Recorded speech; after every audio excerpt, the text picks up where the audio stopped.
a gente precisa sempre estar pensando como drogas, novidades, se realmente vai ter eficácia na sua prática médica. Senão você não usa. Usa o que já está consagrado.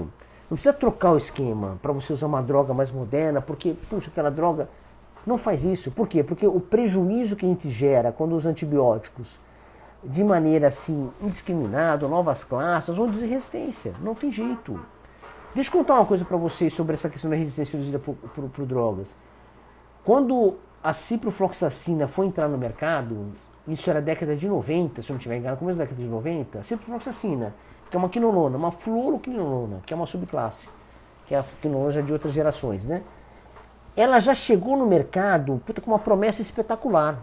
Promessa para gram negativo, nós tínhamos cepas resistentes no hospital, ainda não tinha essa KPC absurda, né? Mas tinha resistência, beta-glutamate expandido, tinha alguns genes de carbapenemase circulando, mas não era tão absurdo que nem tem hoje. Mas o cipro estava entrando no mercado para ajudar o arsenal para as infecções por gram negativo, principalmente.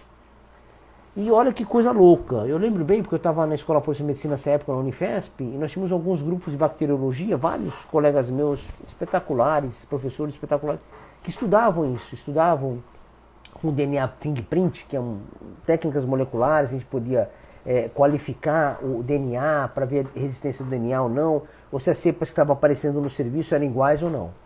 Então veja só, quando o cipro entra no mercado com essa promessa, ela já entra com resistência. Por causa de quem? Por causa da norfloxacina que nós usávamos antes. A gente usava muita norfloxacina para infecção urinária.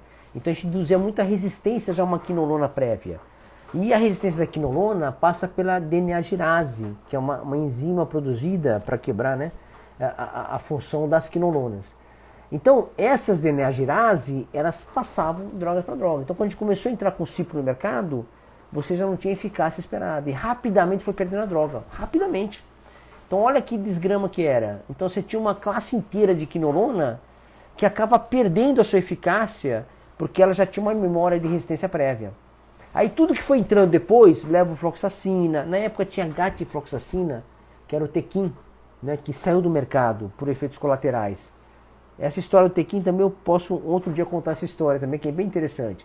Mas assim, gatifloxacina, a levofloxacina que a gente usa até hoje, a moxifloxacina. Então você tem várias quinolonas que o perfil de sensibilidade vem parecendo com o cipro, com a ciprofloxacina. Olha que situação delicada, com exceção do Streptococcus, porque a ciprofloxacina é ruim da atividade para o Streptococcus. A partir dele, as quinolonas mais modernas, levofloxacina e moxifloxacina principalmente, têm uma eficácia melhor para Streptococcus de maneira geral. Então veja só que interessante, então na evolução histórica da resistência à quinolona, logo que você entra com o ciprofloxacina, ele tem uma vida útil curta. Olha que coisa curiosa. Então cabe na nossa discussão que nós estamos fazendo sobre a questão das novas drogas, do modismo. Então modismo, nova droga, novidade, para antibiótico, a gente não vê com bons olhos muitas vezes. Tem que tomar muito cuidado, muito cuidado. Não é que nem defesa de bons olhos, pessoal, não é bem isso, mas assim, mas é você olhar com cuidado. Claro que a novidade, que a coisa nova, coisa mais moderna vai ser legal.